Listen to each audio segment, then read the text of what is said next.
in this video, I'm going to tell you about 3 signs of alcoholism that you might not have considered before.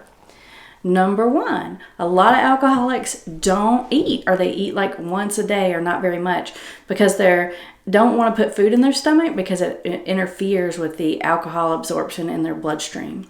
We had a client in our office just last week. He's a young guy in his 20s, and he was telling us how his mother would actually force him to eat a sandwich because she was so worried that he wasn't eating, and he would eat the sandwich in front of her and then actually go into the bathroom and throw that food up because he was drinking, and he didn't want it to lessen the effects of the alcohol. So that's a pretty extreme example, but that's pretty common actually.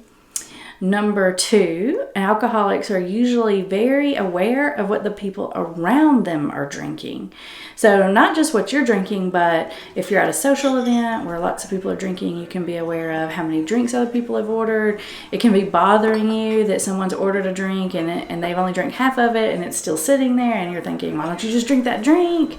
If that's bothering you, that's a pretty good sign that you're having intrusive thoughts about alcohol. Lastly, in that same vein, lots of alcoholics are aware of the actual alcohol content in various alcoholic beverages. So they know exactly what the alcohol content in different beers and wines and liquor drinks, and they're going to be looking for those beverages that have the higher the alcohol content, obviously, because you can get the faster effect, easier and quicker, and sometimes for less money.